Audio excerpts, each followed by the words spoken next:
त्यानंतर आमचं अजून एक खूप पॉवरफुल टूल आहे, जे आहे संतती योग आणि बर्थ मुहूर्त. ह्याच्यामध्ये 2 ऑप्शन्स आहेत बेसिकली, गर्भधारणा आणि जन्ममुहूर्त. गर्भधारणेमध्ये तुम्ही जर का स्त्रीची लास्ट पिरियडची डेट टाकली, त्याच्यानंतर त्यांचं नाव, हजबंड्स नेम, एज आणि कॅल्क्युलेट एज अँड चार्टवरती जर तुम्ही सगळे तुमचे डिटेल्स फीड केले, तर ते ऑटोमॅटिकली तुमचं लॉटिट्यूड, लँजिट्यूड आणि त्याच्यात ग्रहाची पूर्ण स्थिती विथ डिग्रीज आमच्या सर्व्हरकडून ते फेच करून स्टोअर करतात. तसंच स्त्रीचं देखील इथे डिटेल्स टाकायचे. नंतर तुम्हाला टार्गेट मंथ हे तुम्ही डेट एक सिलेक्ट करायची.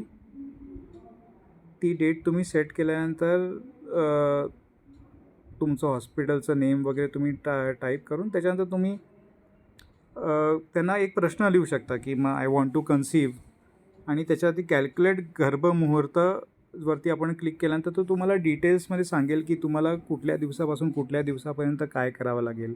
कदाचित तो असं पण सांगेल की स्त्रीला माहेरी जायचं आहे, 15 दिवस पुरुषाला ब्रह्मचार्य पालन करायचं. It also takes into account the age of the couple, आणि हे खूप इफेक्टिव्ह आहे, सायंटिफिकली पण खूप इफेक्टिव्ह आहे. त्याच्यानंतर जन्ममुहूर्त सेक्शन आहे. मोस्ट ऑफ द टाईम आता आपण बघतो की सी सेक्शन बेबीज होतात, तर त्या सी सेक्शन बेबीजमध्ये पण आपल्याला जर डॉक्टरांनी डेट सिलेक्ट करायचं आणि टाईम सिलेक्ट करायचा ऑप्शन दिलेला असेल, तर तुम्ही ह्या ॲपमध्ये ते जाऊन पाहू शकता आणि accordingly you can give birth to a baby whose kundli will be very strong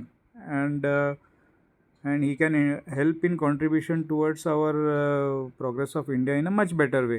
जर का बाहेरच्या देशामध्ये नक्षत्र आणि या सगळ्या गोष्टी जर ते स्टडी करतात, तर जिथून या गोष्टींचा उगम झालेला आहे आणि आपल्याकडे ती सगळी जुनी पुस्तकं आहेत, तर आपण का नाही करू शकत.